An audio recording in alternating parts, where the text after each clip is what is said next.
Approval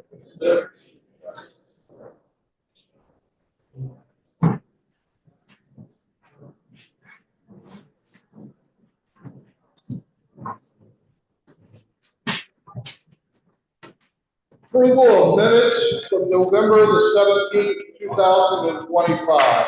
I've read the minutes from 11:25 regular session, and we'll make a motion to approve. We have a motion and a second to approve the minutes from November the 17th, 2025 regular session. Any discussion? Seeing none, those in favor say aye. Aye. Next, under approval and sign, we will entertain a motion for the three bonds presented to us for the treasurer for $300,000, the auditor for $30,000, and the clerk for $60,000. I'll make a motion to approve. I'll second the motion. We have a motion and a second to approve the three bonds that have been presented to us as read. Any discussion? Seeing none, those in favor say aye. Aye. Those opposed. Next, we have a Roeing estimate to update the circuit court computers. Teresa, could you give us a little bit more information about that, if possible? Very good. Where would you like? Choose your own. All right.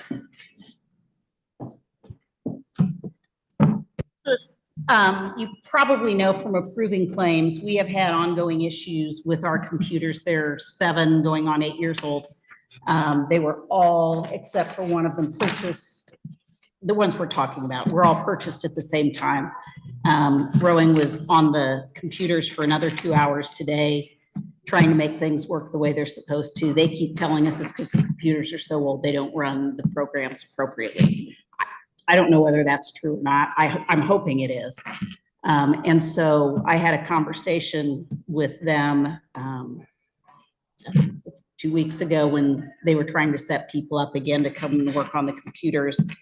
And I have enough money in my budget that I can transfer to buy the computers themselves at the whatever price it is that Roeing's got. I don't remember that because that's not on your agenda. But I don't know that I have enough to have them actually set those up, get the right programs on them. I'm asking for a little bit more in case we have to update some programs. But if you are willing to pay Roeing to set those up, transfer our stuff over from one set of computers to the new ones, that's what the request is. I think it's very important that you have your office report functioning computer. I appreciate that. So what was the price? We have? $950 each, total of $7,553, and then the setup was an additional $2,940. Okay. Total $10,493. Very good. We have a motion to approve the request for Roeing to update the circuit court computers for $10,493. Said Jimmy? Yes, Thank you. yes, I'll make a motion. Also, we have a motion and a second to approve the Roeing estimate to update the circuit court computers for an estimate of $10,493. Any Thank further you. discussion? Appreciate it. Those in favor say aye. Aye. Those opposed? Thank you. Thank you. Congratulations. Contractual service agreement with Purdue. So this is a normal standard Yes. with Purdue Extension. Yes. And then maybe since you send it over to Auditor. Everyone okay? Yes, I can send you the Medicare as well as the claim. Good, that's an annual occurrence. Very good. Does that pay for the position itself out of that? I mean, that's, I believe it, so it does talk it about. talks about the programs, but it doesn't say if it pays for her. It is, I don't believe so, let's see, in exchange for payment of $7,808, plus the county to do extension, provide essential services to the Pulaski County Extension Office. So the way that I read and interpret that is that fund goes to buy that position. Now, I don't know, it doesn't disclose what the salary of the individual, or less than that, but that's. That's your understanding, is that it does pay for that salary. That's where I was probably. Yeah, yeah, they're not like, I mean, it's the. Well, I'll make a motion to approve the contractual service agreement with Purdue for Purdue Extension. I'll second. Motion and second to approve the service agreement with Purdue for Purdue Extension. Any further discussion? Being none, those in favor say aye. Aye. Those opposed. We were presented the claims and payroll number 24 earlier the week, or last week. Have a motion to accept. I've read the claims and reviewed the payroll, and I'll make a motion to approve those for number 24. I'll second it. We have a motion and a second to approve the claims and payroll number 24. Any further discussion? Being none, those in favor say aye. Aye. Those opposed. Next, we have conference requests. We have the assessor going to USPAP class in Columbus, December 8th to the 10th. And the election board members going to a conference in Indianapolis, December 15th through the 7th. Motion to accept. I'll make the motion to accept the two comments. I'll say. We have a motion and a second to approve the conferences for the assessor and the election board. Any discussion? Being none, those in favor say aye. Aye. Those opposed. Nathan, you're next on the agenda. All right, thank you. Good evening. First up, I emailed you all about this and got a couple of responses. Thank you. I received a call from Jay Padell last week. As you may know, her sister, Pam Chumley, drives a bus for Eastern Pulaski schools. In her time driving, she has witnessed several children lacking weather-appropriate clothing. They have begun a project, the Sharing Closet, and are collecting clothing to be made available for free to kids in need. They are in search of a place where the clothing can be stored and distributed. They are wondering if the county would be willing to allow a similar arrangement to what the commissioners approved for Jen Schaefer and the Pulaski Plates program, an unused space in the East Annex, with their having a key that would give them access to the building and into that room specifically, but no other part of the building. In this case, unless someone has a better idea, I have identified the former building planning and zoning office as the most logical spot in the annex, given its close proximity to an exterior door and its relative accessibility compared to other parts of the building. What would be wrong with having it out of the county highway garage, where there isn't any steps or anything? See, there's steps and everything goes.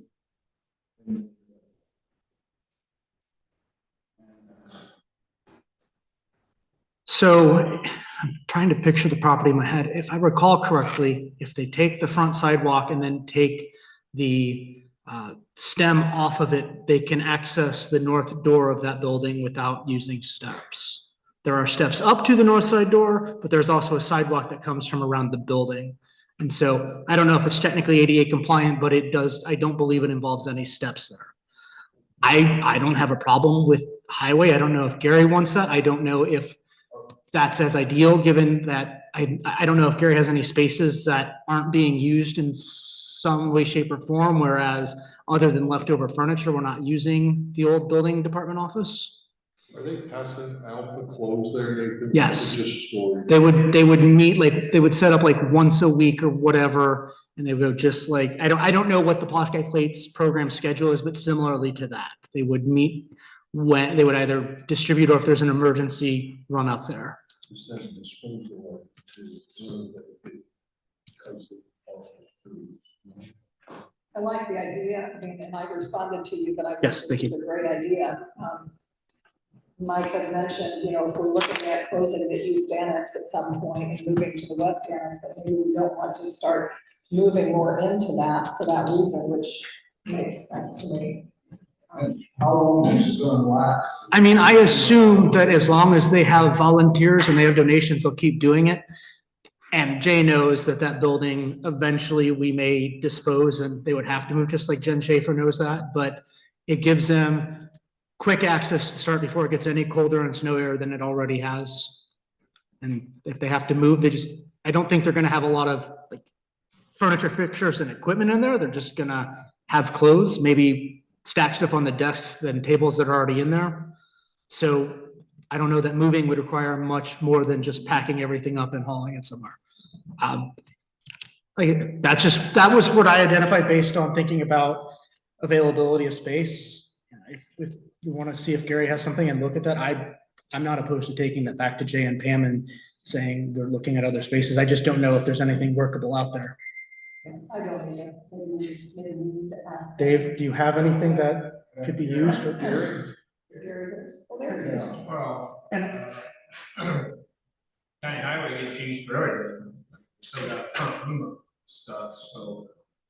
I mean, as far as actual offices, put this stuff in, and having people come in and out, I guess I need to find out a little bit more what we're talking about. And what Gary just suggested is the one concern I have about that building with the annex.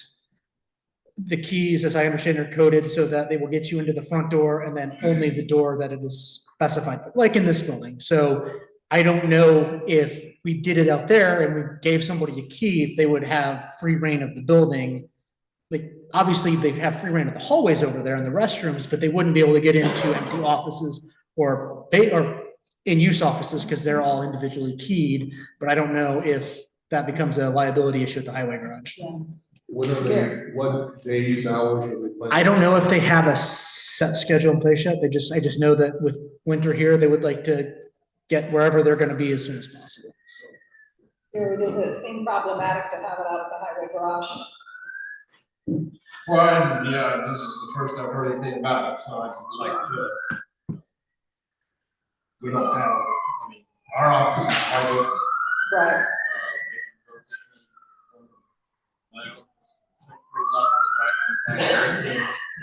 We don't have any of that locked off.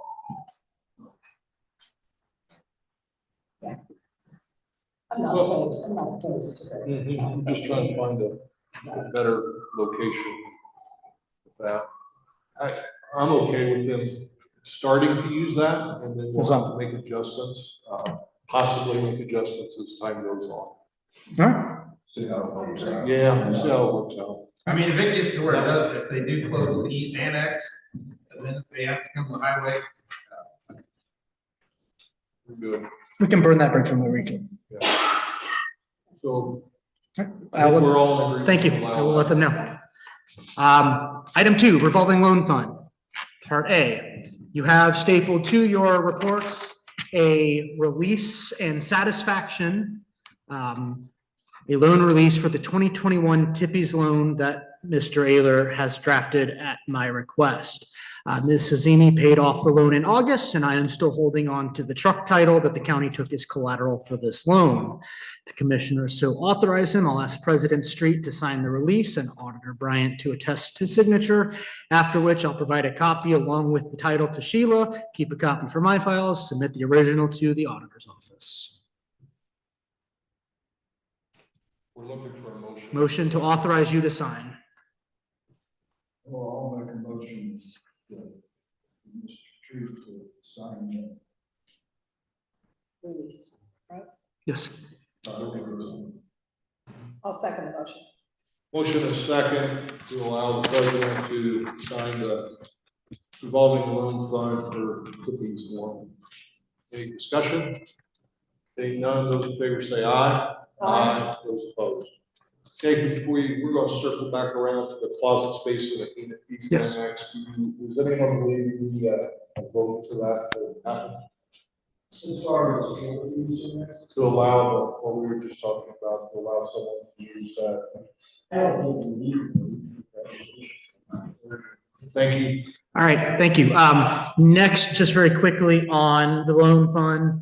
As of today, we have a balance of $369,559.17 available to lend. And the 2 remaining borrowers are in good standing through the end of November. And then the last part on the road is working towards rebooting the program. And a little bit of change from what I've written here. I spoke to Jacob between meetings and he said that he has reviewed the changes. I will send them to all of you and give you a chance to digest them. And ask any questions or comments before I put it on the agenda to reopen. But he has reviewed and signed off on the proposed changes that Sheila, Blake, Caston, and I put together for the program. And most of those were, some of them were a little more flexibility for borrowers. A lot of them were just improving security so that the county's attorney feels comfortable representing his clients in these contracts. So I'll get those out to you, and I'll wait until your mid-November meeting. I won't put it on ask to put it on the joint session agenda. So you have, And yes, the Becker, I think, yes, the Becker file is the only one that still needs to be partial. yes, yes, you are correct. So, and yeah, we will work on that. We've got another loan. We have a partial release on. So I apologize. Technically, there are 3 loans in good standing, but Beckers are not making payments right now because they made a like $70,000 payment this year. And they were initially expecting to sell all of the secured property. Now they have decided to keep part of it and continue leasing it. In general, we don't make loans for passive income, but that was a situation where we made the loan for her business and then she outgrew it and had to move into a newer one. So she just found tenants and continued with payments until she sold part of it. But Jacob and I are going to get that one wrapped up. Looks like this will be ready to launch January 1. We can open it Think so? back up and, okay, thank you. Yeah, so that's all on the revolving loan fund. I will present those to you. I'll get those out tonight or tomorrow, so you have plenty of time to review, ask any questions of me and Jacob, and then ask you to take action at your mid-December meeting. Have you thought of any other ways to advertise that revolving loan? I think that we could probably, we could spend a little money on newspaper. We can, once it's live, I can start like using social media to talk about it again. I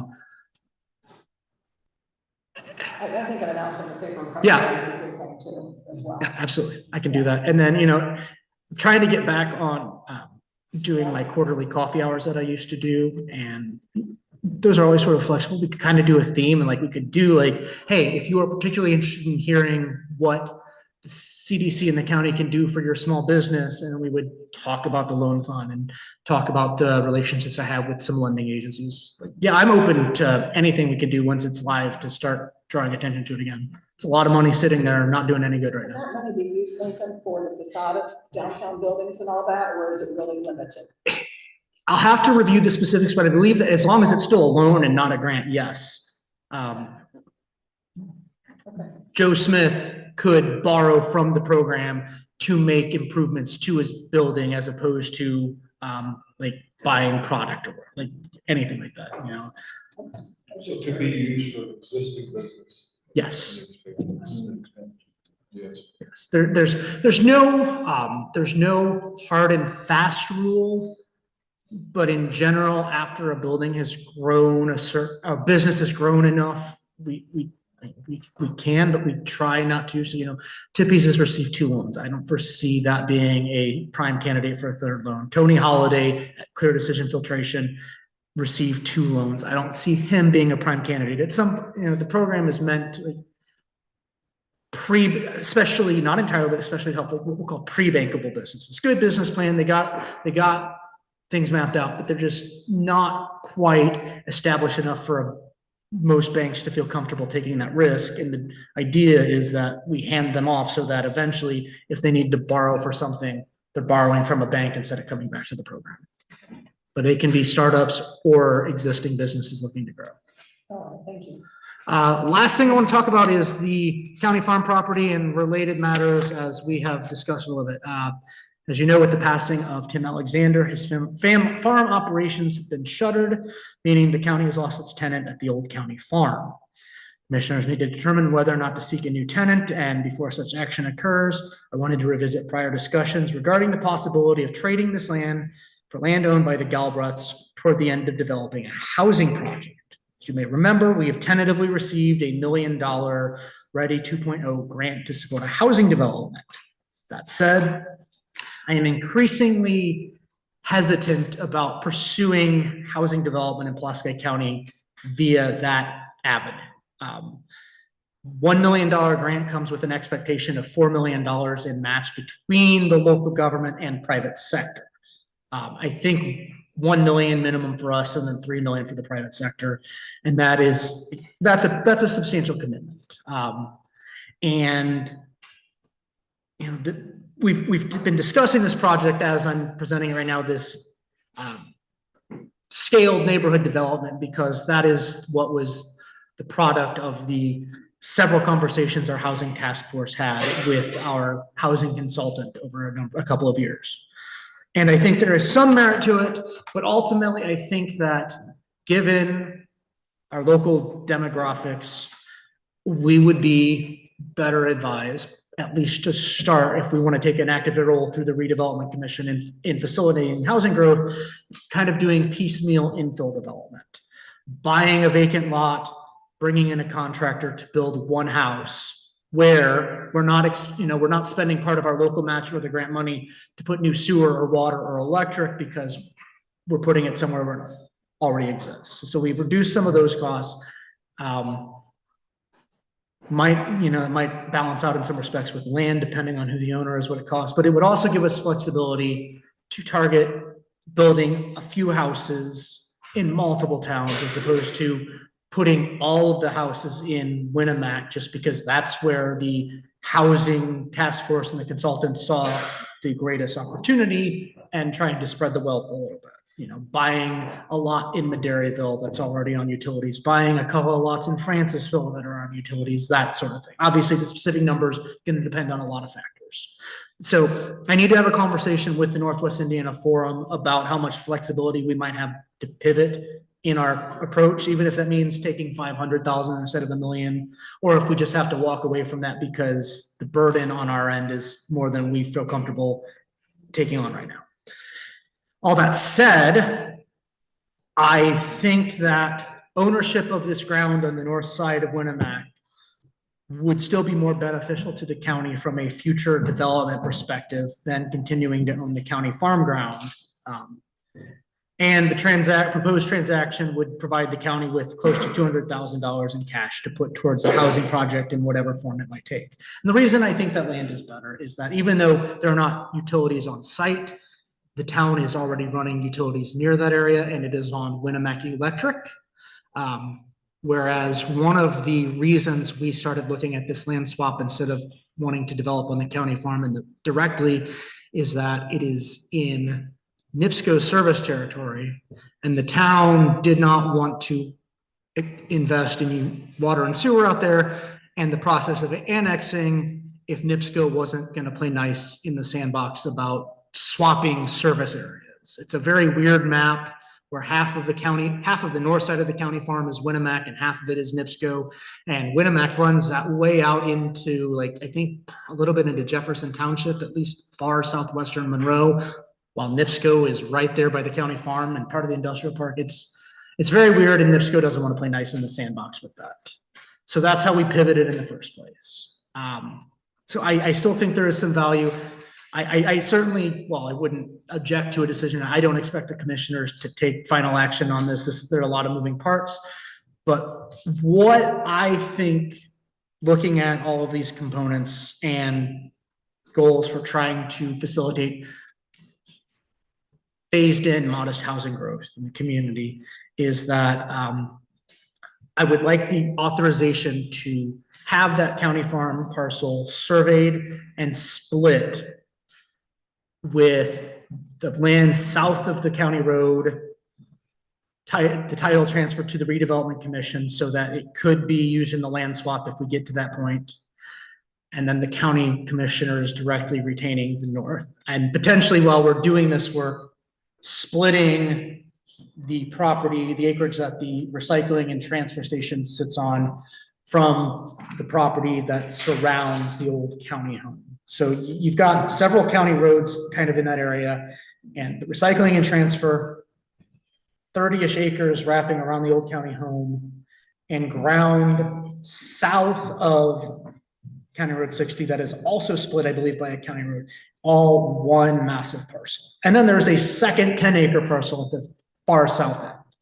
So just based on the fact that it was all originally county farm and didn't need to cut it up because we owned all of it, it's just still in one. But if the county ever wanted to sell the stuff by the county home, either to the owner of the county home or for commercial development or anything, we'd have to go through that process anyway, because we don't want to, like I said, the recycling and transfer station is part of that as well.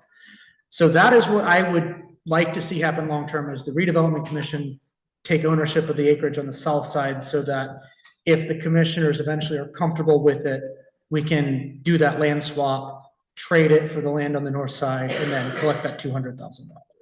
But to now, I just wanted to get that on the record, so before the commissioners take any action regarding a new tenant, you have this to consider. Yeah. And looking at that ground, I mean, that is right up against Braun Corporation. Is Braun Corporation, I mean, is that an option? Because they're pretty well landlocked right now, with the exception of ground to the west. But it seems, I guess I look at that and that might be some property. I think maybe the 30 acres closest to that abuts that. I don't know if they would ever need to, it's possible, but to cross the road into the south side of it. But there's quite a bit on the north side. Yes, there's about 30 acres, and yeah, I would, like I said, there are two parcels now, one is just the 10 acres. In my idealized scenario, the redevelopment commission would own the property south of the county road. County commissioners directly would split it, but would keep the 30 acres on the west side of 50 or 60 West and the transfer station.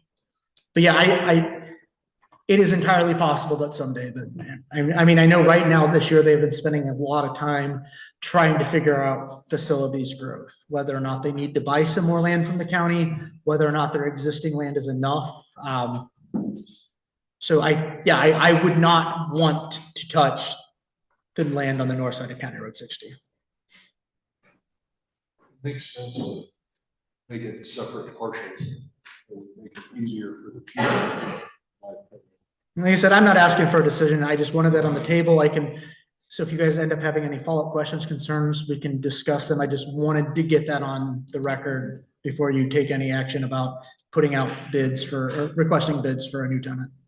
We discussed that a few minutes ago, or a few meetings ago, and Jacob, you were going to give us a request for proposal. Yes, and I also know as well, back from previous documents, we didn't have anything, so I used to for that farm, and then we need to have that bidding process.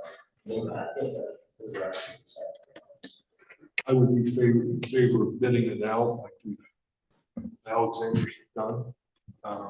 So I would like for Jacob to get the documents ready. And you're saying done as opposed to The any swamp. kind of. Yeah, because you're not talking the swamp, right? The swamp right now, correct?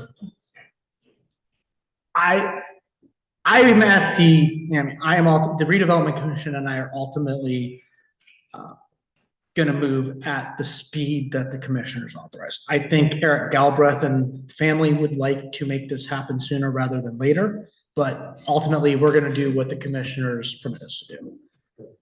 So I think we need to, if we're not going to move at it at lightning speed, I think we need to go ahead and lease it to a farmer and get that taken care of. This will be a 1-year lease or. And what I would do, I will certainly lease with kind of the terms that I've used under various of your comments.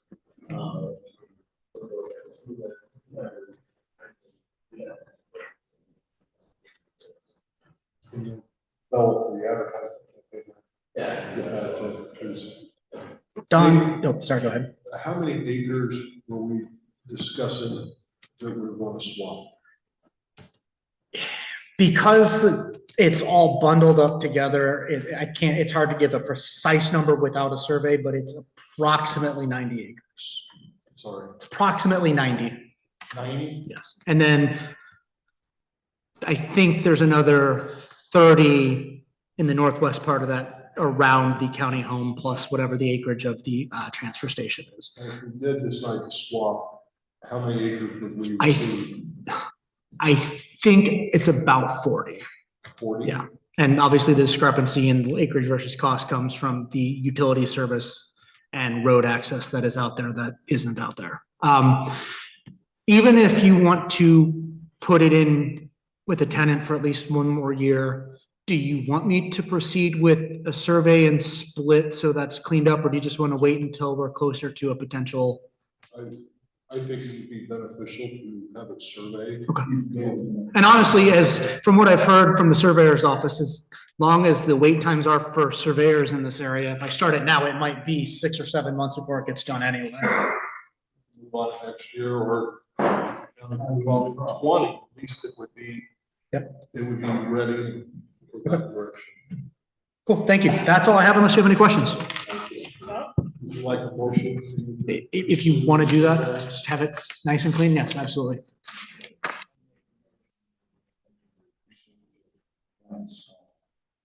Survey? I'll second the motion. Motion and a second to allow Nathan to pursue a survey of the old county farm land. Any discussion? Being none, those in favor say aye. Aye. Those opposed. Thank you. Thank you, Nathan. Gary Kruger, Highway Department, opening of bids. Yeah, basically, we had advertised for the 17 bridge project to get done, and the bids was to be in today by 6. And I believe you have one is all we got, right? We have one sealed bid, and it's from the Port Construction Company. And,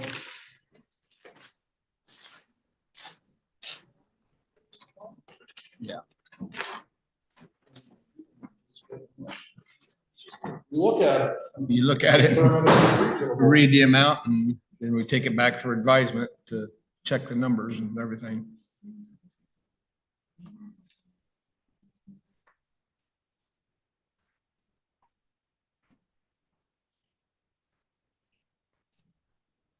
they've listed all the different bridges. If I'm reading this correctly, the combined total bid amount is $789,865.50. Once again, the combined total bid is $789,865.50. We'll give this back to. Yeah, we was doing it to be prepared if we do get a grant from the community crossings, that we would be able to award it, but we haven't found out about the grant yet, so. That's all I had. Natasha? E.M.S.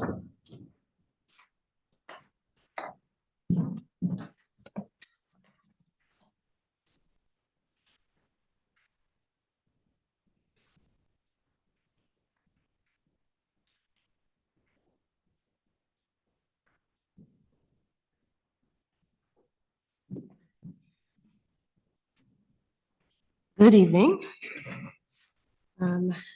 I have some quotes that I had sent to you guys via email, and then these are new invoices that actually came in today. They are above my $2,500 limit for spending, so I just have to ask for approval. The first 3 papers, those are the cost of the expenditures to the repairs to the 2019 unit and to the 2014 unit. We were not charged for our 2013 unit. So we got a little bit of a deal there, not being charged.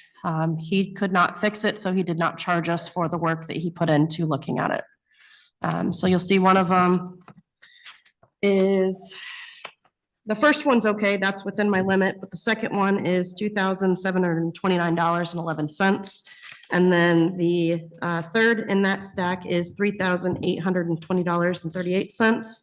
And then there is a invoice from Boundtree. All of my supplies were put onto one invoice for the amount of $3,454.29. So that one will also need an approval. Good. So you're asking the people to approve the invoices as presented, and read the amounts for those. Have a motion to approve the 4 invoices presented to us. I will make a motion to approve the 4 invoices for E.M.S. We have a motion and a second to approve the 4 invoices as presented to us through E.M.S. Any discussion? Okay, What is your cap? Is it 2,500? Mhm. Okay. And then I have, sorry. no, it's So okay. those in favor say aye. Aye. Those opposed? Thank you. Thank you. And then I have 3 quotes here. One of them is from Stryker. These are our cots, our power cots, the loads that go into our ambulances. That is the brand that we use. This $4,773.61. That is the conversion kit to allow the cot that we currently have to work with our power load system. It also adds wings to the cot, which makes it safer for the patient. So that is that first quote. The second one is from J&K Communications. This is for the purchase of 3 radios that will go, 2 of them into the new ambulance and 1 into the ambulance that we purchased last year. What we're finding is that the iHearn radio on the portables is not working well for our providers, so it'd be better for us to actually put a physical radio in that truck. And that comes to $18,972.74. I'm not for sure the proper terminology, but the frequencies and everything continues to work. It's the same. Yes, so the older radios they're on the way out. We don't have a determined date when they're no longer going to be available. So the ones that they have been putting in the new trucks and our new portables, these 3 would also talk to them and keep us current with what we're currently going with. And those are Kenwoods. Communication with the dispatchers and the sheriff's department if necessary. For the first, yes. And then the other 2 are called iHearn radios, and that allows us to talk. It's the internal hospital network system. So that keeps us able to give report to all the hospitals that we transport to. Very good, thank you. And then the last it's stat packs. And these are the bags that we take into all scenes. What we have right now are cloth bags that are hard to clean. So what I'm asking for is a trauma bag that blood can actually be cleaned off of. So these have a slick appearance. You can use Sani wipes, things of that nature to actually wipe the blood off instead of it soaking the bag and ruining it. And then the other one, we do not have an airway bag at this time. This would allow all of our ventilator supplies, all of our airway bags, BVMs, things of that nature that need to go into a call to be all in one spot. So that is for a total of $3,964.88. If I look at the budget now, we currently have $233,070.21. After claims, we are at $230,786.66. With these expenditures, if approved, we would be looking at giving back just a little over $100,000 back to the county at the end of the year, so long as there's no more extensive purchases. Awesome. Like to take those individually or all as a package? I don't mind doing them all together. Okay. I'll make a motion to approve 477361 for Stryker. J&K in the amount of $18,972.74 and stat tax in the amount of $3,964.88. I'll second that. We have a motion and a second to approve the 3 requests from Stryker, J&K, and staff packs. Very good for the amounts listed. Any further discussion? Being none, those in favor say aye. Aye. Those opposed? Thank you. Thank you. Anything else? The last thing that I had is a 2028 ambulance bid. I think it's probably better that I wait till the joint session to discuss this. In that initially, there was a plan that was voted on by the commissioners for replacements. Then the council has asked to cancel the 2026 unit, so I'm not sure if that would be better just to talk to everybody as a group during the joint session next Monday. I have Justin from McQueen that's willing to come down to discuss things as far as the cancellation process and what the forecasting looks like for trucks in the future as well. Can you, please repeat, they asked to cancel the 2026. And you're asking for the 2028, Yeah. forecast for that, right? Yeah, initially I was gonna put out for bid a 2028 ambulance to keep us in compliance with that 2-year agreement that we discussed earlier in the year. With the 2026 being canceled, this would essentially, the 2028 would be the next new truck so I'm not quite sure how to go about this. Jacob may be better able to answer that question in that 2026 was voted on, 2026 to cancel it was also voted on, so I'm kind of. In the line item 26, that one was initially, the actual sign.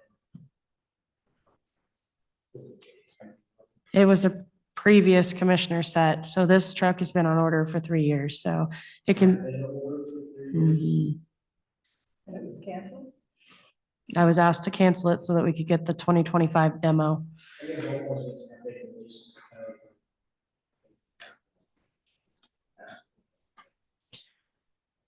I've been told it's been taken up. It can be canceled. I was asked, yes, correct. Yep, so essentially next meeting during the joint session, it would be the commissioners that would be signing off on the agreement to cancel, et cetera. my advice to you would be, that I would make a contingent upon proceedings, right? So that we don't run into an issue down the road. Very understandable. I guess you could discuss it in joint session, but we're the ones that approve the ambulance. They're the ones that budget the money. Mhm. So previous commissioners approved it. I think we need a rotation, and we've discussed that. It's very important for us to have a rotation. We also discussed putting a budget line item in for the ambulances, and we have to do a better job of doing a rotation of that, similar to our sheriff's department with their ambulances. So What they really were trying to do is this ambulance that she's supposed to get in 26 was not going to be until the end of, close to the end of the year. so they want to move it to 27. So what they did was this money was coming out of our fund. So because of her needing an ambulance very quickly, and she had the opportunity with the Queen, they used the money from ARPA to pay for this ambulance that she's in process of getting here very soon. Okay. So that's what it is, they swapped them out, because we were under the impression that we thought that they had canceled. The 2026? Right. Yeah, as far as I've been told, I can cancel it up to the date of delivery. I've already talked to the vendor, everything of that nature, so What's the projected date of delivery? fall of next year.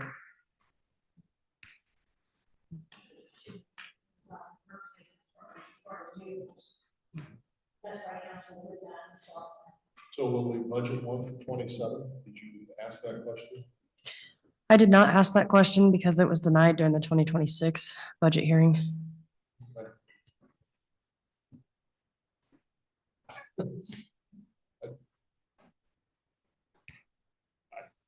We want to have her bring it up at the next meeting. You most definitely can. Yeah. I think you need to get more specific, especially after what Teresa just explained. I think it might be a communication. And I had no discussion with anybody. I think it needs to be brought up and asked for more clarification. If it's the fall, we're looking at the 26 budget, and just bought this, and possibly we put the 27 budget. That's my interpretation. I think that's worth the discussion as the council. Okay. And if this was approved, and then if it goes to get 27, if we need to sign something to get you approved, we would speaking as one, we would do that because I think it's important for us to have working ambulances and stay in a rotation. And I think Justin will be able to better clarify the situation. Do you think he can come next Monday then? He can come, yep. I talked to him earlier today, so, Okay. Yeah, thank you. no, thank you. Time we have BS updates with them.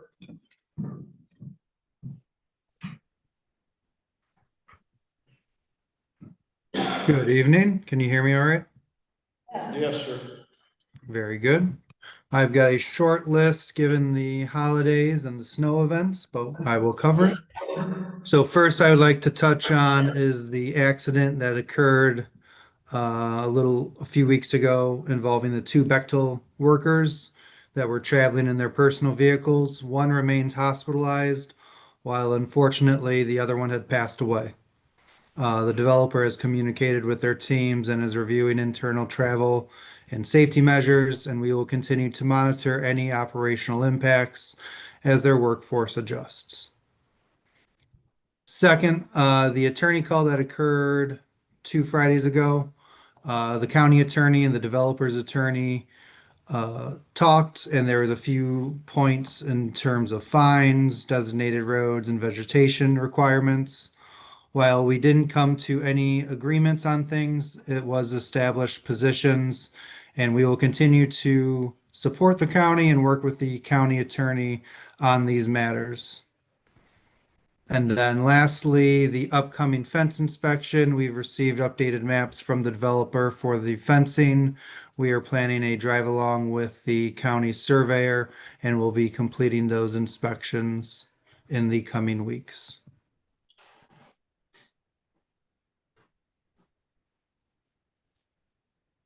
Can I ask Tim, the fence inspections you're talking about, did you say with the surveyor? Correct. We will be coordinating our site visits with the surveyor. So those are ditches that we're talking about? You're doing the. Correct. Okay.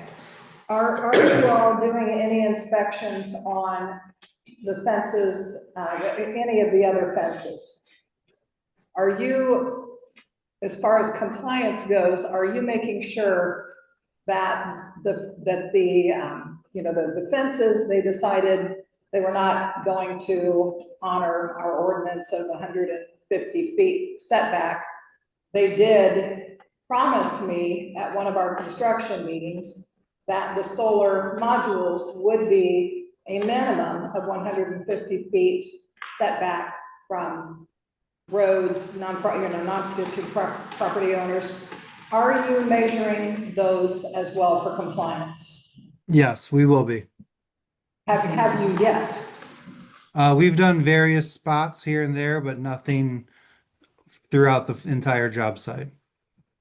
Okay, and so the discussion, I would ask, and we probably need to discuss this as well. Is there anything in your contract that specifies that that is something VS will be doing for compliance? And I ask because I drive around and I look at several areas and I really question the distance, but I'm not sure if anyone is checking for compliance on that. I know your building inspector has also been doing this duty as well. So we're coordinating with her on that aspect as we move into that field of our contract. So is that in your contract currently, that is an area of compliance that you will? Yeah, we will be measuring the fences. That is in our contract. Okay. Discussion of fines. I'm assuming you're talking about the increased fines for this last session. And I'm curious, Tim, because I have requested all of that information. It goes from 17,000 to, and I'm just throwing numbers out, but this is a generality, 17,000 fines, 23,000 in fines, 19,000 in fines, and this last fining period was $88,000. Mm-hmm.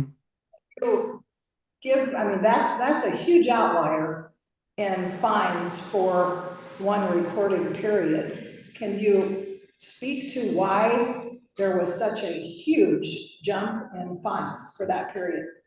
Yeah, as time has progressed and we've received more residential complaints, we've installed more and more cameras at various locations. And as time's progressed, they've moved their work from the south that was very easy access for them, where they were going, getting to the laydown yard. And this most recent fine you're referring to is encompassing more work in the central region that has the fines coming off of State Road 14 more in roads that they are not permitted, they are not allowed to be on. Okay, and we still do not have the correct signage, or we're waiting for signage on 14, correct? I believe they've received the signage and it should be installed this week. Okay, so it's just that they're moving to central and we've got more traffic and more cameras that have moved Yep. in. Explanation for why that's happening. Correct. Yeah. So we've been continuing reviewing all the footage we get, and we go through thousands of photos per camera a week. And these are the ones that we are capturing the most. Okay, and so the developer is disputing, is that why all these discussions are taking place? I will defer to Jacob on their stance on that. So during the meeting, there were discussions about other alternatives, either A, on how fines are paid, or on how fines are paid. And one thing that I advised the developer was that I would come to you, that I felt based on our discussions of this issue before, I had a good idea where Commissioner sat on this issue was tapping into road bonds for paying the fines. And my particular position on that was that the bonds are there to protect the roads, not to be used to pay fines for violation of the road use agreement. And so although I was not in a position behind the county, in my position was that you would not be in favor of that, and I would encourage you. The other discussion, Tam, if I butcher this, please feel free to correct me, but there was discussion about, I had raised to the developer, a big concern was just the horrific traffic issues, obviously, accidents. I know our sheriff's been had, difficulties in getting the manpower to police all of this, and there was discussion about the developer using exercising its option on the road use to expand designated roads. And I think it was under the idea of by opening more roads, you'd be spreading out the traffic so the congestion wouldn't be as much as it is, because under the terms of the agreement, the developer, any vehicle from the developer that was over a ton, is subject to the terms of the road use, and for many people, that's just employee vehicles as well. We're not talking about semi trucks or dump trucks, we're talking about people's commuting vehicles as well. Again, the assumption that I made, I looked for your comment, was that there probably wouldn't be a lot of favor in expanding it because of the violations that occurred just on the roads that have been earmarked now. And I know that there's an option under the contract that gives them that right to request that. I don't know, and I haven't done a study, I'm not an expert on traffic, how all that comes into play, but that was another suggestion that was made, perhaps some additional fines, having them open up more roadways to prevent the traffic congestion being what it is. I can feel free to add to that, that's my memory of the conversation, if there's anything more you can think of, feel free to chime in. But I assume that the Purdue is probably not in favor of doing that, but that's the discussion. I suppose if more roads were opened up, then they would redo those roads. Right. They have to. Yeah. And if you would like me to, I have to reach out to Mr. Chevalier, if you'd like me to call in and ask for a proposal the roads they're discussing, and, you know, I'm happy to do that to facilitate discussion, but I know this is already a topic of concern as it stands. I guess tying in with that, Tim, do you know the percent they're done with deliveries and when they'll start backing off on some of these workers with the winter coming? So with winter coming, they are going to be dialing back. Their goal is to have everything delivered, I believe, by the end of February. And then the last few months in going through 26 are going to be more installation based. So the South is done with their deliveries. This is mainly in that central region. That being said, if we're looking at another large project, this doesn't stop. This is continued for the next 3 years. So I don't think this is a discussion that we can stop having, because where one ends, another one's going to pick up for the next 5 years, probably. We're in this at this point. As I, but pardon the point, though, Jenny, is that we can redo and we need to redo our road use agreement for the next project to make it that learn from the mistakes that were made or learn from items that have occurred. And naturally, I mean, there was discussion about the increase in funds, and I understand, I mean, look, I'm here to represent the county, but only a fool would agree to raise their funds and say, hey, fund is double. You know, I understand why they're not going to agree to that, but I do agree that the county needs to, moving forward, look at increasing those, because the number of violations, what I showed you, Chuck, was, you know, it's in light of the resources available to the developer, it's not sort of deterrent. Did you, Tim, have a discussion also on increasing patrolling on them paying for additional patrolling? And we did have a discussion on that, and I don't know, if maybe you can speak to this with her. So they had sent an update that they did increase that. I believe they're up to 48 hours a week for that patrolling. It's not till January, I don't believe. Yeah, that's not what I have, Tim. I have 24 hours Yep. across Monday through Friday. I'm recalling off memory. I don't have it right in front of me right now. Let me see if I can find it. Which to me doesn't seem like, I mean, that's not even one officer a day, Monday through Friday. We also at our last meeting brought up about the agreement on the app where officers sign up, that was going to be changed to allow them to do citations and for moving violations beyond the regular agreements as well. And we have not done that, correct? Well, I was. Not that we've seen on our schedule. That they were going to do that. That who was? They were making those, through Alaskan, were making that change on the agreement on the app to tell them what they can and cannot. You know, contrary to what people have been reporting, I've been significantly working on this. We've greatly increased our patrols out there. Every day last week, my officers were out there. I was out there. My wife has began to think that I moved out. 14, 16-hour days for me. You can see I was out there. You know, Jenny will text me early in the morning about addressing problems out there. We are working very hard. The answer to that, rather than hire officers, is to do that off-duty solutions. Because we can hire additional officers, we can put them out there for the duration of the project. What I have a problem with is once that project is done, what am I going to do with those additional 4 or 5 officers? Last year, all I had to do was tell the officers, I need officers out there on this date. I had 4 officers out there every night, including myself, Monday, Tuesday, Wednesday. And they closed the project down for the weekend. Otherwise, they'd have been out there Thursday, Friday, Saturday, Sunday. This week, they're doing patrols. Has anybody thought about when these trucks are coming in? Because I get complaints from farmers about having a truck drive to a certain location and have one of their trucks bring them in. Has anybody thought about that? I mean, yeah, I mean, that's going to alleviate these problems. I had a call today. I was sitting there at the fuel pumps and I raced out there to try and catch them. There was a truck stuck at 5 West and 1 North. I asked the resident, by the time we got there, they were gone. By the time we got there, they was gone. You're talking about Chris being escorted in.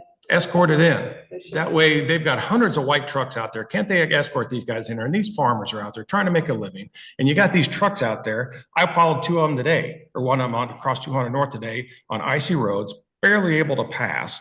And they were going 30 miles an hour, you know, and I'm not just trying to say for the farmers, these other drivers are trying to do it too. You know, we're trying to do as much enforcement action as we can.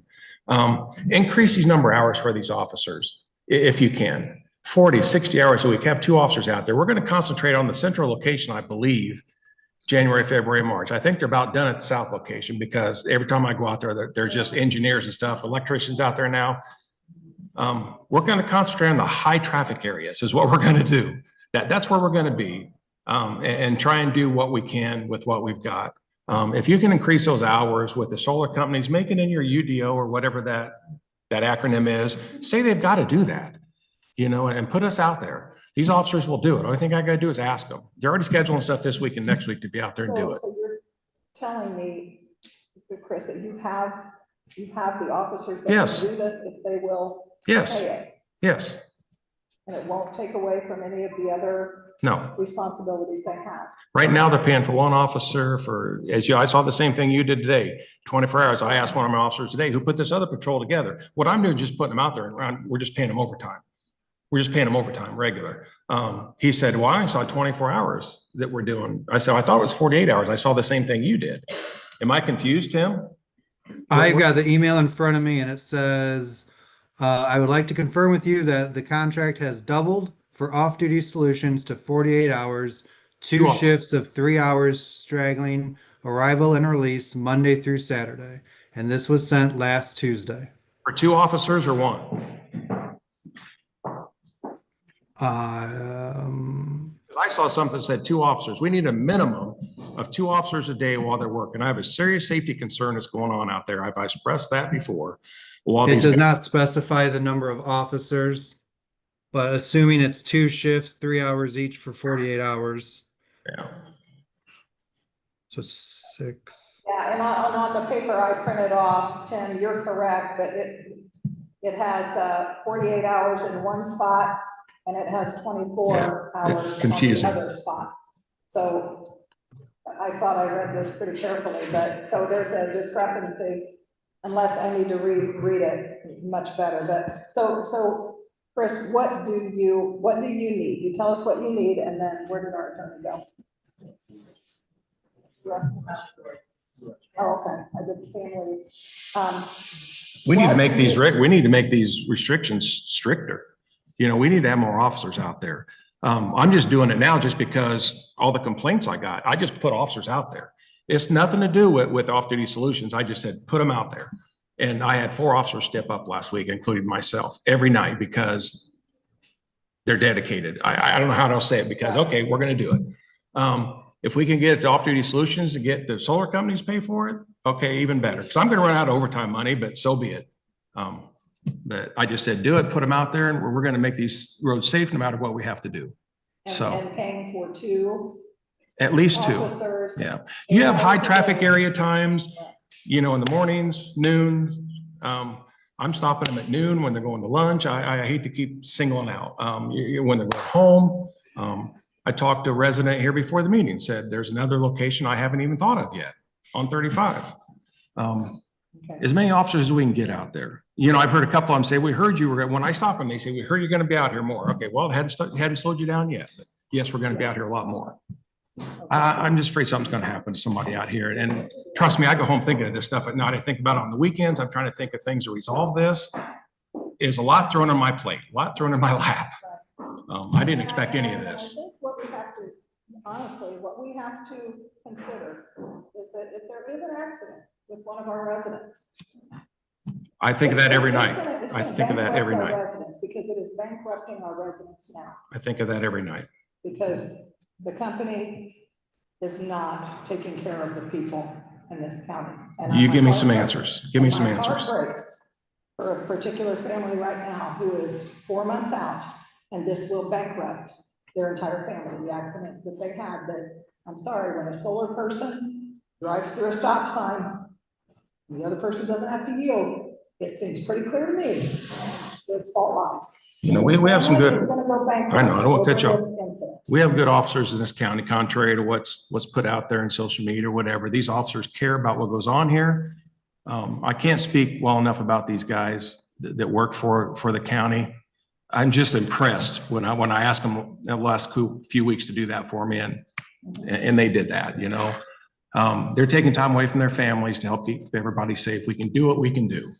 Thank you, Chris. So, Jacob,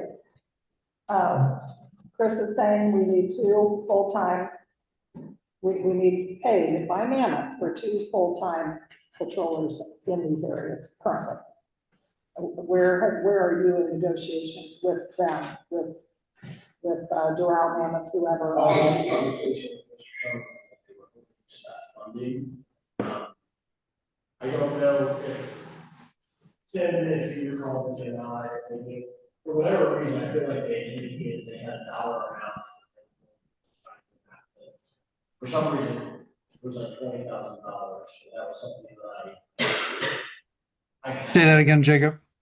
My memory from our conversation was Mr. Shellman had indicated that they had set money aside to help pay for those officers, and whatever reason I had in my notes before I prepared for the meeting today, something along the lines of like $20,000, but I don't want to misquote that. If I do not recall exact amount, but they those figures. I remember there was a figure given for our fee for the remainder of the year. Not fee, well, yeah, fee. That was 30,000, but I don't remember what they mentioned for off-duty solutions or officers.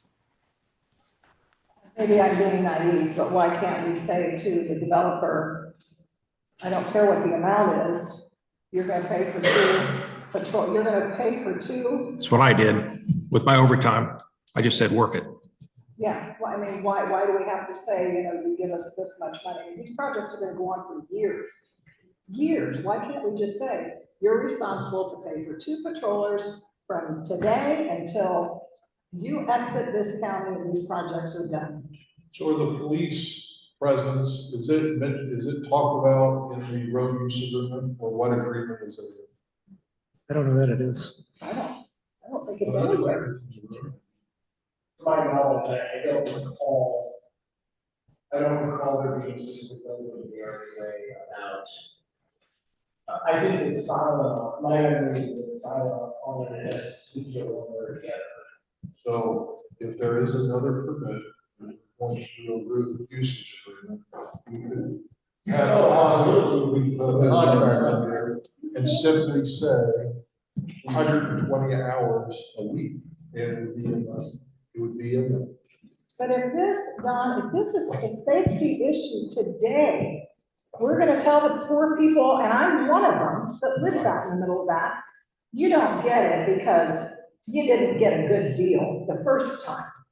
That's not gonna set well with me. And so if we are having safety issues in the county right now, shut the project down until they come to the table and say, we're gonna pay for your protection. We're the commissioners. I am simply saying that on our next one, we need to make sure that it's in them. I am not disagreeing with the current, I'm thinking also with the future. I understand that, but you keep saying in our next one, Yes. that offers no protection for anybody today. Let me just add in there, this just from the legal side of this, is, and I understand for many people, it sounds like when you're passing the buck, you call them out to the commissioner, the road county, et cetera. The county can send an invoice to the developer and say, hey, if you want, $100,000 or whatever, just to pay for officer. If they don't pay it, the only way to compel them is to take the report. There has to be a legal basis for it. So they're either have to be codified under some state statute, which I don't believe in this situation is, or they have to be in a contract with the business. And so the county can send an invoice for that, but if it's going to work on it, you would have to have some sort of legal authority that a court's going to form an order them to say, look, yes, you are, because here's why. Well, you know, if a solar developer comes to this county and they make their plea to everybody here that they're gonna be the good neighbors and they're gonna be community members and they're gonna treat everybody right, then I would sure think that those developers would want to pay for the safety of the residents. So don't any developer walk in here and tell me that we're here to be good, outstanding citizens of Pulaski County and not come to the table when it comes to providing the protection that every one of us deserves. That is baloney. So to any developer out there, you're warned. You don't want to be a good community member. That is not why you're here. You're here to come in, take advantage of the community with as little money as possible and walk out the door. Because if they truly cared about the safety of the residents of Pulaski County, they wouldn't have left one family bankrupt with no vehicle. They would have come to the table and said, what can we do to make this right? And they would be giving our sheriff's department the help that they need today, not in the next one. They're supposed to be good, outstanding members of our community. That's what they told us. Haven't they told us that? We want to be good members of your community. We want to work with you, but you're on your own when it comes to your safety. That's what we've been told. So great, let's put it in the next one. Everybody else, just watch out for yourselves. Watch out for yourselves, because anybody on this road, besides our sheriff's department, doing what they can, that's going to protect you. And God forbid you get in an accident, because they're not going to make it right with you. Additionally, I was going to say, because it's been brought up about the state police. I took the district commander out with me last week, spent the full day with him. He's got 31 troopers in his district. He's got a strength for 70.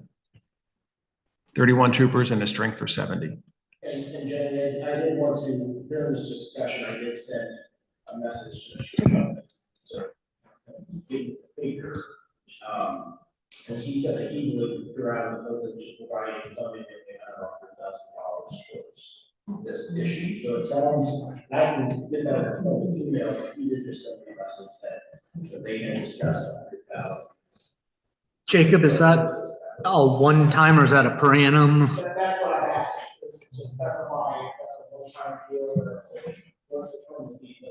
I just wanted to So, but anyways, to continue on, they'll help as much as they can, but I wanted to let you know that I have spent time with them and he's willing to come and sit on meetings with us. Lieutenant Terrence Weems is very concerned what's going on out there, and he didn't realize the size and scope. I took him to both locations, a lot of parking lots and everything. So, but they're down to 31 troopers. They're in the same way a lot of departments are in the area. So very nice gentleman, very smart. You may see him at one of these meetings. Yeah. Thank you. So anyways, I'll be open to suggestions. I'm going to do my best to keep this county safe as much as I can. Anything you guys need, I know you've texted me all hours of the day and I appreciate that. I really do. I'll do what I can to help you guys out, and help the community out. Chris, if you don't mind, I have a question before you step aside. Jacob has said that Mr. Shulman reported $100,000 that they were willing to put towards this. Is that $100,000 that would be paid to the sheriff's office, or that would be paid to cover off-duty solutions? Goes through off-duty solutions, unless you want me to keep working them overtime and then they reimburse my overtime. The reason I ask that is, if I recall correctly, from what I think Fred had mentioned, the what our guys are paid when they're off the clock and working on off-duty solutions time is significantly higher, Yes. And good for them. But is $100,000 going to get us very far if they're getting paid like $70 an hour instead of $30 an hour or whatever? Renegotiate it Okay, yeah. when that's done.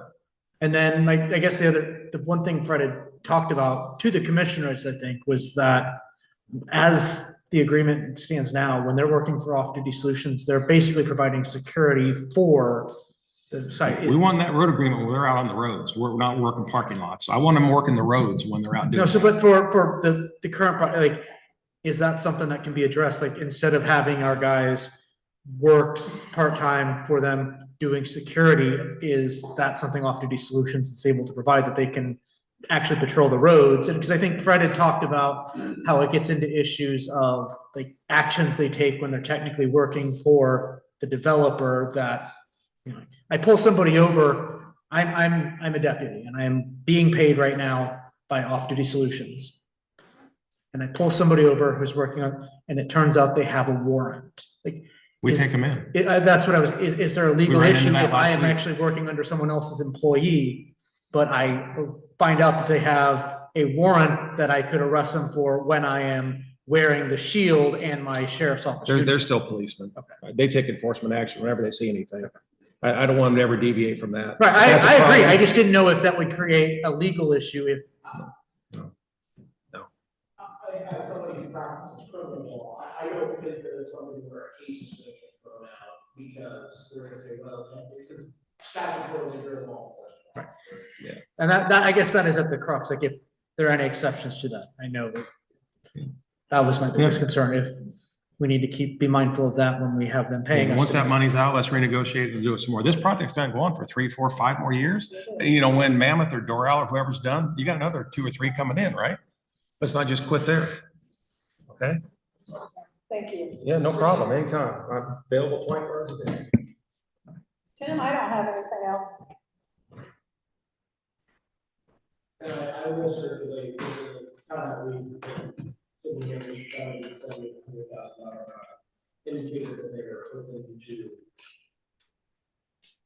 contracting to make sure that this is addressed because they want to address this. And so I will ask them for that. You know, what would be helpful, I don't know if this is a question for sheriff or whoever, but what does it take to employ 2 officers for this amount of time on an annual basis? Because my guess is. You're talking hours.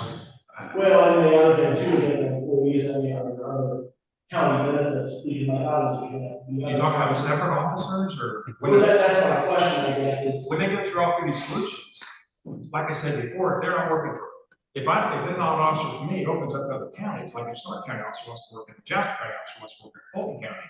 It opens up, my officers have just been taking them all because it's been so limited on the amount of hours have been put out there. If I don't have enough officers to fill that, the Stark County deputy can do it. They'll use one of our cars because they still pay a fee for that. A Jasper County officer can do it.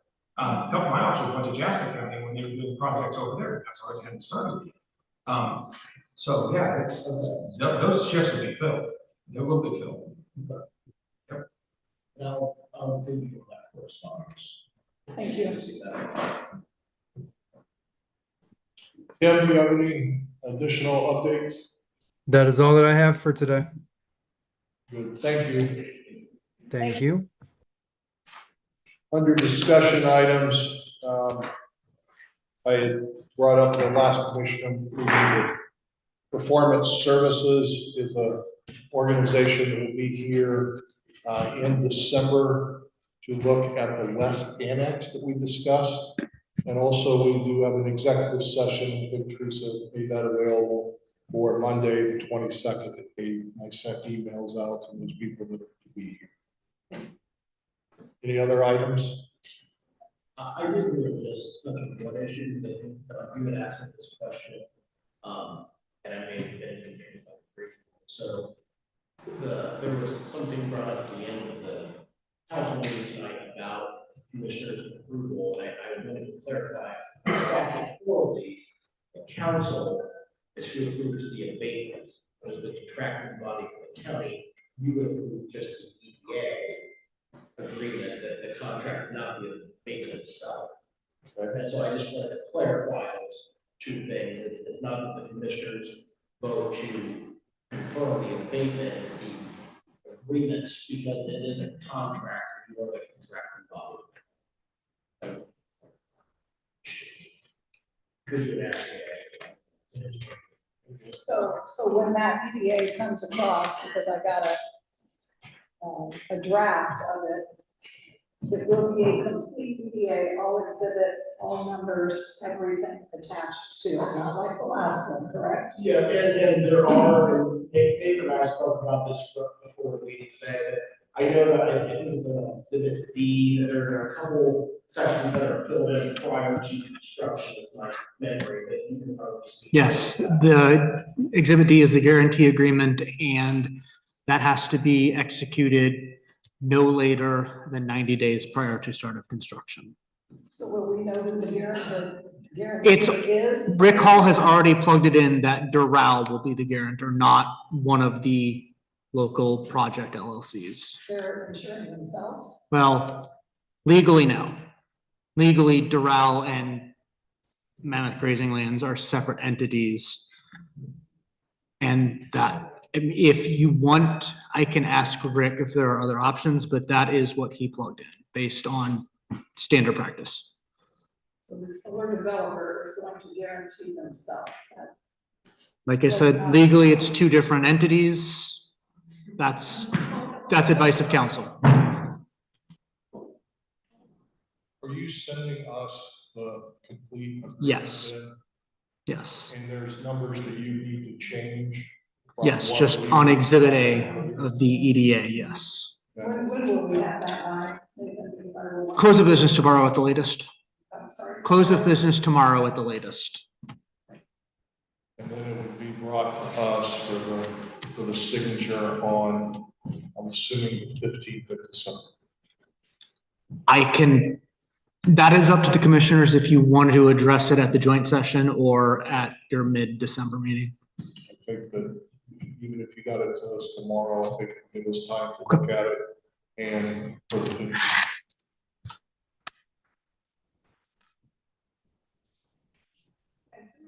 Just reviewing this, Jacob, you're reviewing this and gets it done. The final EPA. He's already, like, what I presented to him, I can send him, but the only thing, the only thing that has changed from what he has been part of the conversation regarding is that Exhibit A.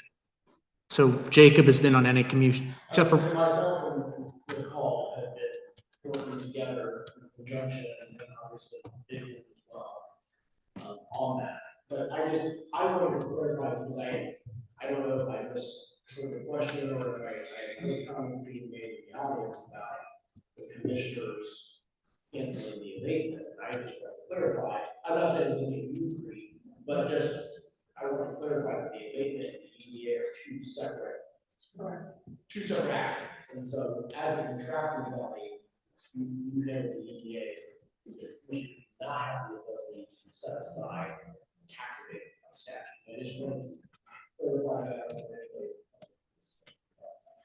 And I did ask you about that, because I think there were requirements for that.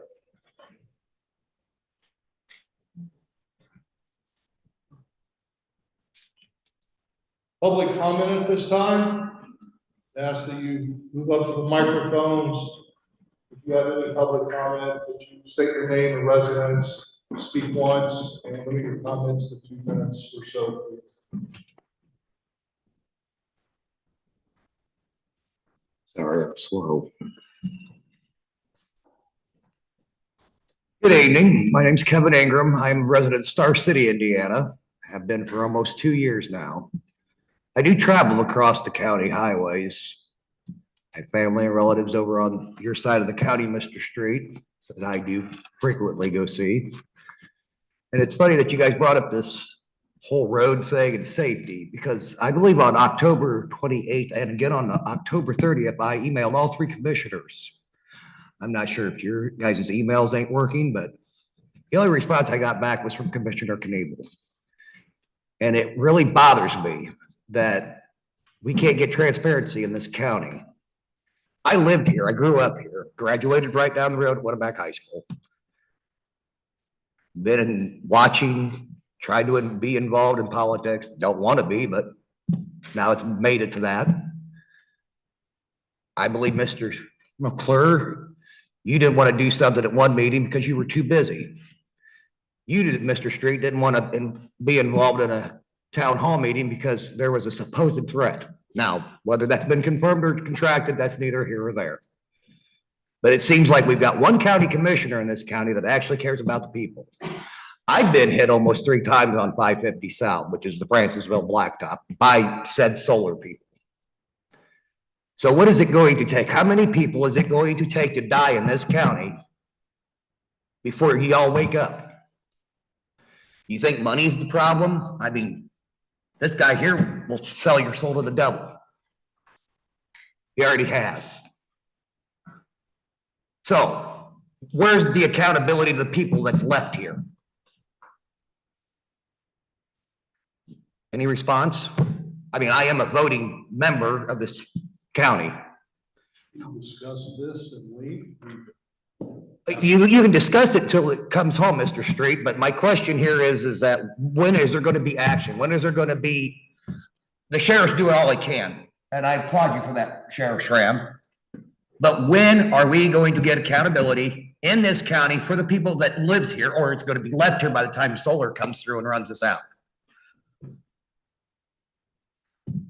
But I do want to thank Commissioner Knievel for at least being transparent and very open about everything. And you know, the old saying goes that elections have consequences. What you do now may affect things come later on. And I believe you're up for election next year, Mr. McClure. I'm not. Well, that's good. I think that's probably a sigh of relief to a lot of people. Good. I'm glad you're happy. Yeah, I am. I made you happy. Well, that's good. I'm glad you have a very smart aleck way of doing it. I don't know why you just don't resign now. But Commissioner Knievel, I'd like to applaud you for all of your transparency and all this. Hopefully we can keep the road safe, Sheriff, and we don't have any accidents that'll kill people. So thank you for your time. Any others?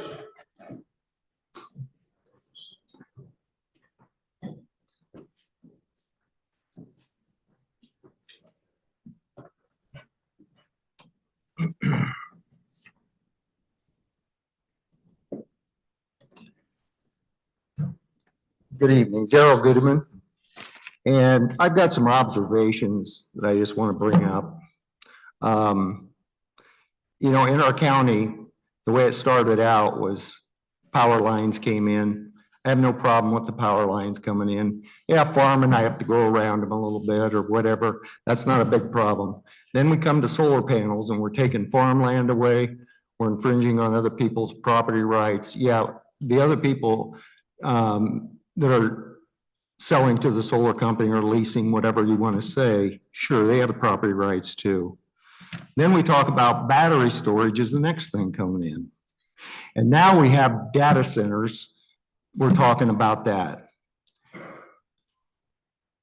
One of the observations I have is about moratoriums. We couldn't put a moratorium on solar.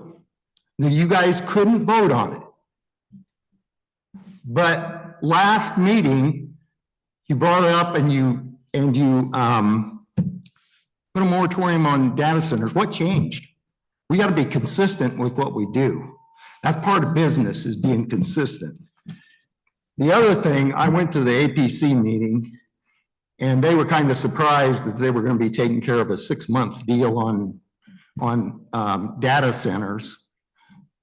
You know, if we really are concerned about that, we better step up and stop meeting every other month with the APC, and we better go to maybe once a week to get some of this stuff taken care of so we don't run into the same doggone thing we're running into right now with safety.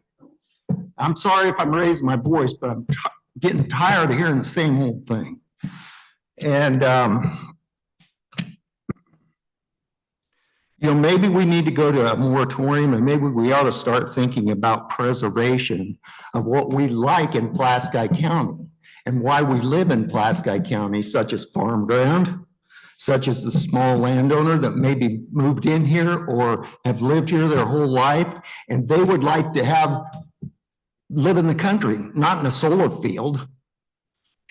Why don't you have a limit on what's coming into the county? I've talked about that for a year now. Nothing's been done. The solar companies, I dealt with, I used to buy seed off a guy from Brookston, and he lived in wind farms. They paid $2,500 a year to him for the inconvenience he had of doing that. What are we doing for the citizens of Pulaski County? Nothing. Or nothing that I can see. I can be corrected. Their property values are going down and so forth and so on. Get your act together and put a moratorium on until we get our act together and know what we're doing. and take care of the citizens of Pulaski County. Thank you.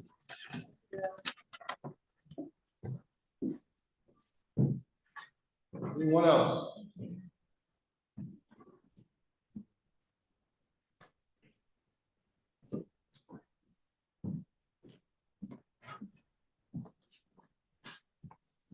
Good evening, Connie Ehrlich.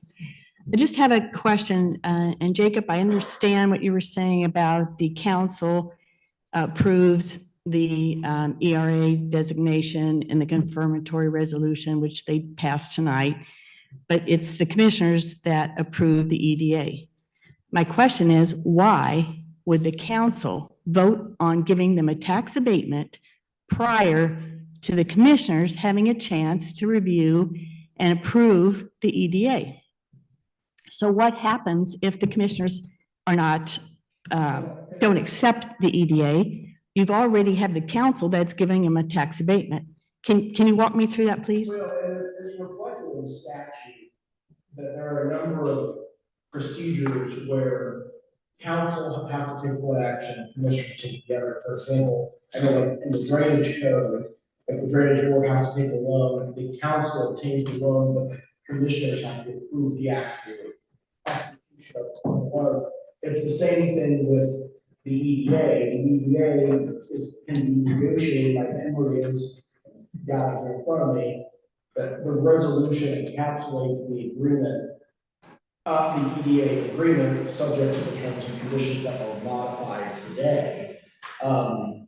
If I'm understanding your question correctly, it sounds like you're asking, well, theoretically, if this comes to a meeting and the commissioners say, hey, we don't want this EDA, we're going to dispense with it, or send it back, can that set aside the tax abatement? The answer is it would not be able to do that. It would, essentially they have to confirm it. As far as from a contractual, standing. But the abatement, the terms of the abatement don't change at all.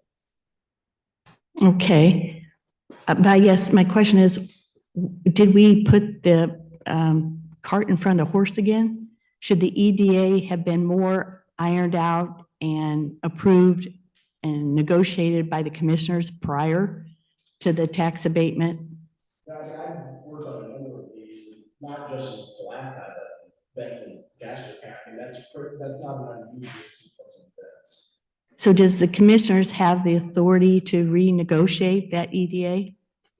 The commissioners, they don't have the ability to go back and completely strip the agreement, if that's what the question is. Can they change some of the terms like the guarantee, make it longer than just 5 years? And I think there's some, I don't know. I don't recall exactly what it is, but there is language that says the commissioners, when they are presented this, they are able to adopt a form of this. So the commissioner, I would refer to you on the extent to which they can modify it, but there is language that gives the commissioners language to make some modifications if there are things about the EDA that trouble. Just so that I'm happy to give you the page and section of I can email it to you that speaks to that, because I kind of anticipated this coming up. Yes. But as far as the sequence of events, it's not unusual for the EDA to be addressed at the same time as the abatement, because most 99% of the time, those two things are used in negotiations as to whether the abatement is going to be approved.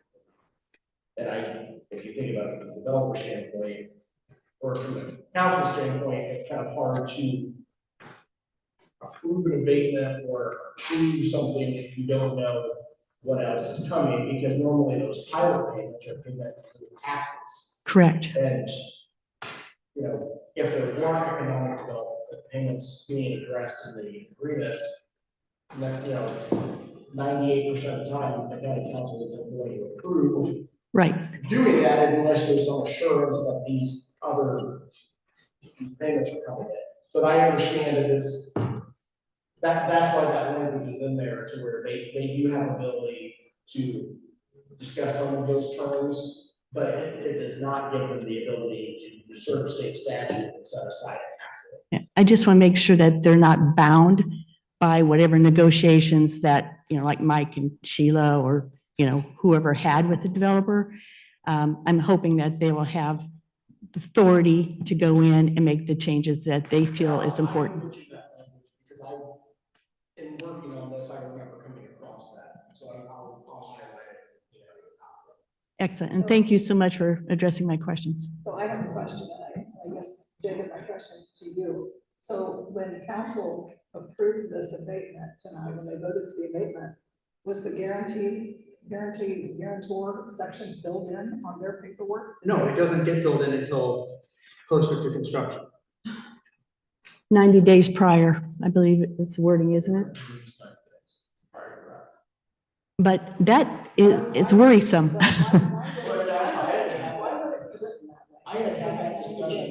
had had that discussion myself with Rick Hall, because of the fact that he's worked on a number of these, and looking at not just Pulaski County, but a number of other counties he's worked on these for. That's a pretty typical practice as far as, and my memory is because of bonding issues and insurance issues getting up to the point of construction, between all of those things are going to change between now and 60 to 90 days before construction, which is why that gets addressed. But the warranties, the language in the warranty section of the contract stay the same. So it's, the developer doesn't get to stand back and say, well, we're not honoring the terms of the deed because they weren't executed the night of the tax abatement passage. And that's not unusual. Jacob, I have one more question for you. I noticed that the length of the guarantee is only 5 years after the start of the construction. And prior to the change that we got some money coming in during the construction, that would only allow the guarantee to cover 2 years after the project is in operation. And are you referring to the modifications that were kind of made on the fly tonight? Yes, but prior to that, had that request, I think was from Mr. Gutwein, if that didn't get brought up, the payments of the EDA, I believe, start after the project is complete and it's in operation, which is probably going to be what, year 2, possibly year 3? I think in the second page of that, there's pursuant to the benefits developer shall commence construction no later than December 31, 2026, and complete the project no later than January 2026. But the question is, the EDA payments initially were not going to begin until after the project was completed, and that the guarantee begins at the start of construction. So theoretically, there's 2 or 3 years that the guarantee would cover, but there's no EDA payments due, if you follow me. And I'm concerned that the guarantee is only for 5 years when, the payments go on for a 20-year period. Correct me if I'm wrong, but wasn't the discussion about was because it's paid the following year, and I think Mr. Sherman addressed that earlier, was that the payments would start at 30 the following year, similar to like on a, generally you pay property Payment in arrears. Exactly. But the way the guarantee is written, it starts on the date of construction and runs for 5 years and it's terminated. So, and I think that's a problem. I've got that right here, and you're right. Termination, 5 years after the construction commencement date. So how is this guarantee worth anything if the payments originally didn't start till after the project was done, and this guarantee starts, it is only good for 5 years after construction commencement date. Exactly, that's my point. Where's the guarantee? There really isn't one, is my point. Well, and I don't want to speak out of turn, so I'm happy to discuss this with Rick. I don't know that, I'm not suggesting that you're anything other than not correct. I don't know that's the case. And the reason being is it's the same reason where I know with exhibit D, and I think it's D. Yes. Done 90 days before construction, that the agreement binds the project, even though the payments are received after the fact. I'll get you that specific language, I will make sure that it's done correctly too. When I discussed this with Rick Hall, I felt pretty kind of sort of key that the county was covered, but I will press that to make sure. Great, because I think all the EDA payments that spread over 20 years should be all guaranteed by Doral, or hopefully a better financial backer. Thank you very much. So I'm just gonna throw this out there. We have this, and I just am going through it myself, had several areas that I was concerned about. Would it behoove the county, because we're talking about such a long length of time and so much money and so much involved, to have another attorney look over what you and Rick Hall decide on, to go through with fine-tooth comb and say, it's okay, or here are some areas that those two missed? That's up to you guys. I would just think due diligence says. And I will say this, that's up to you guys, and, you know, one of the benefits of having Barnes and Thornburg and Rick Hall work on this project is he's worked on dozens of projects just like this one throughout the state, and the benefit to that is this. Part of it is not only the legal analysis, but also saying, hey, this is congruent or in line with what other counties are getting, so that other counties are getting a better deal than what the last county is. That's part of it. But Jacob, I would argue that by saying White County is getting a heck of a lot better deal than what we're getting, because they're getting the tax abatement. They did not have to do the tax abatement, and they're getting their economic development payments, and they have a 30% floor. So has Barnes and Thornburg really done the county due diligence? I mean, I'm just comparing it to the county south of us. And why couldn't they get those same benefits for Class A? And granted, I know nothing about the details of White County's project, and so it may be an apples to oranges comparison. But isn't it worth looking into? I have that agreement and I can send that to you tomorrow as well. Sure, and if the county decides to do that, that should be fine. That's up to you. I appreciate it. I mean, that, just a couple of questions that we've asked. I don't feel like we have a real good answer for it. And as our county attorney, I want facts. I want to know that this is locked tight, and tonight I'm not Well, feeling it's like a not locked a tight. problem to vote on tonight. I know, yeah, so I think we have some more to look into, but I don't think asking a third party to look over these contracts is a bad idea at all, because we've got one chance to do this right. And when I look at what they've offered in the second one as compared to the first one, I have red flags there too. Why would we sweeten the pot so much that it's almost a too good to be true agreement? You know, when the tax abatement runs out, and they're continuing to pay these big payments. I don't know. I'm glad you're giving us some time to look. I know from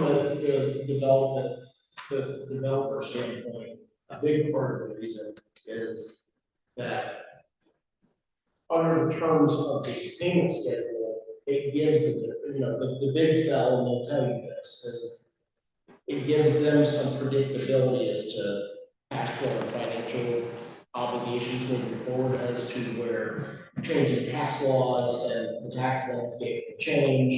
And so that's why, because I've always kind of taken the approach of like, okay, why would somebody pay more than what, just pay your taxes? And you would pay less than if you were paying these installment programs. But for them, it's a big selling point, is it's the predictability of what the expense is going to be moving forward. And I understand that, I just think as a county, we need to be looking at what is in the county's best interest, not what's in the solar developer's best interest. So, I'm glad we have time to look over it, and I'm assuming that the numbers will all be in here the next time this is sent out to us, so. Nathan, you think you'll have it to us tomorrow? With the exception of potentially some of those blanks in the guarantee agreement, if I can get a response from Recall as to some of the concerns Jenny and Mrs. Ehrlich have raised. I want, before I'm gonna look at anything, I want a complete version, not, well, this piece is over here and this piece is over. Well, that's here. fine, that's fine. I want a complete document. What I'm going to send is the scanned version of the signed copy that was printed, and then an additional copy of D that has any answers, because I don't know if any of those, depending on how the guidance it provides, I don't know if any of those blanks are supposed to be filled in now or if it all gets, but I will have that answer from Recall before I send it, so that it is all one piece in order. Okay, thank you. Anyone else?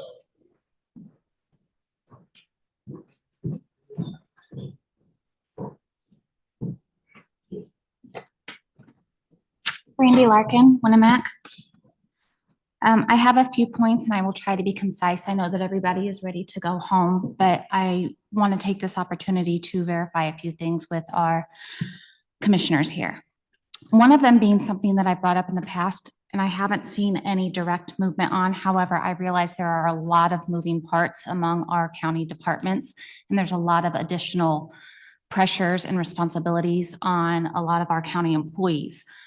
But as we talk, I've attended a lot of county meetings, not just council and commission, but across the board to just try to be an informed and active community member.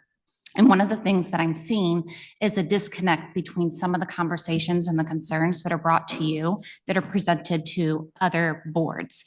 So I am bringing back up a log of lessons is the way I'm going to phrase it for lack of better terms for things like the sheriff, the E.M.S, from our residents, from VS Engineering, from the building inspector. And I'm positive this list is not all inclusive. It was just as I was sitting here tonight. These people have consistently brought before you as commissioners some challenges that they're experiencing with these solar projects. And as Mr. Goodman said, when we sit here and we are considering data centers and we're considering battery energy, and we are still not, we don't have an end in sight to solar for our county right now, I would like to see us being more proactive in logging those lessons and then delivering them to any county department or employee or anybody who is responsible, such as the APC or the BZA, et cetera, this centralized log of lessons to help inform their actions to better protect Pulaski County's people and preserve our place of home as we move forward. Is that something that we can activate and do somehow? How does that come about?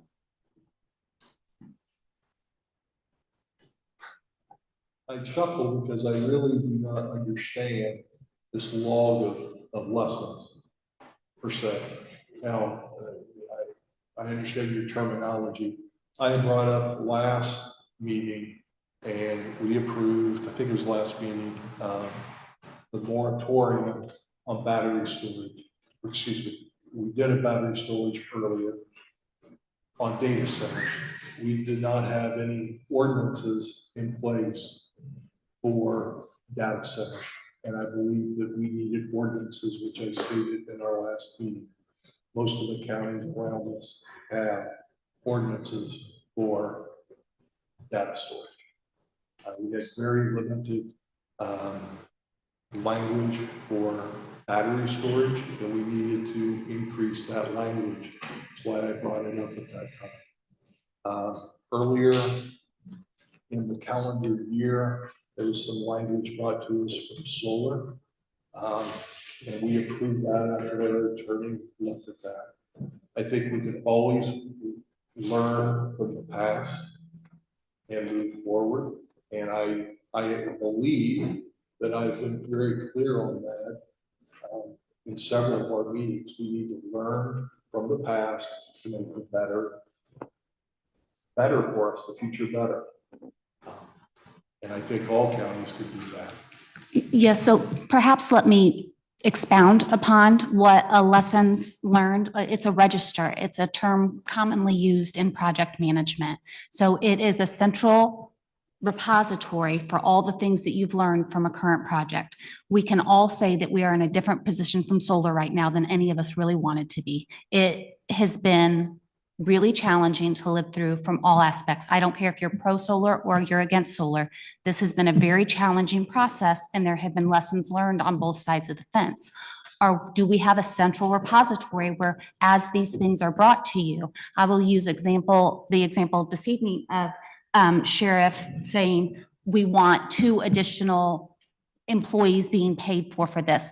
Are there places where those things are being logged? Because the APC members aren't all here in full representation, so that as they're looking at updating the UDO, they have this centralized resource that says, okay, these are problems that have been brought to commissioners. These are the problems that were mentioned to council. Or as our offices, our departments say, this is where we're kind of falling short in tracking the fine payments coming through. So we need to ensure that our language says X, Y, Z. Or things from working with our attorneys that say, the contract terms said that X number of dollars would be paid to Pulaski County. That kept getting brought back up. So it's a list, it's a log, rather than us just all trying to individually mentally keep them. Are we protecting our community as we look at these battery and data center UDO refinements and looking to make updates to solar to better protect and preserve us in the future? It's a great point, Brandy. I brought up, asked our building inspector and our best our highway department. And I've made notes and we've made notes, but to have a central location log is a very good idea. So thank you. And then we all have our groups, but I think a centralized location would be great. And then when those community members bring to you challenges, whether it's via email or here in your public forum, I would encourage you to put those on there in a timely manner and make this log accessible to the community, the residents, because there are some of us who are willing to work to try to help do the research. Because as Mr. Goodman said, these 6-month compressed timelines for the moratoriums are, in my personal opinion, unreasonable, and they're not going to be able to do them. They're not going to be able to do due diligence on 2 moratoriums in such a compressed time frame. And if solar's taught us anything, it's that we need to pay closer attention to details. The other component that I wanted to bring up is the disclosure of the details of the EDA to the public. Is there a timeline or a process? I don't know who is best suited to answer this, when the public can have access to review the proposed EDA. This is going to impact all of us, and I would like to know what it says and how it's going to impact me and my family and my fellow community members. So can you advise when, where, how we can review a copy of that as well? Well, I said, you have to public records request, so the item act accordingly. Now, anything that's said, like, or anything that's passed through, like the executive sessions or those sorts of things, at that time, we need to, once it's prepared and put on the agenda, I don't see why we would do that. The county council approved it tonight, correct? Yeah, so I mean, if you send email requesting a copy of that, also what would be. Or it could be put on the website. I mean, yeah, my only concern with getting it on the website is that if there's a possibility the commissioners may wish to implement some modifications, that might change. Like, I'm happy to distribute it as is directly. And I guess those modifications are made, just have to take the along down. I don't know if, I mean, it's obviously in the public record now. If we don't need to wait for the commissioners to execute it as well, then it can go online as soon as I have had a chance to put everything in order, scan it and upload it. And if you put it online, my thought would be is that the commissioners make amendments, or if there are modifications made, then if and when that time comes, then we would just switch that. I think in the spirit of transparency and efficiency, so that you aren't managing umpteen emails from various community members that it might be more efficient to place it on the website so that we can self-direct and go get it. And then if it's updated, as Jacob said, just make note as such. Can you, yeah, when you send that out tomorrow, can you also at the same time upload it to the website? Thank you. Okay, thank you for your time. I appreciate it. I'd look forward to hearing how and where we end up implementing a lessons learned log or a register, whichever you want to call it. Thank you. Anyone else?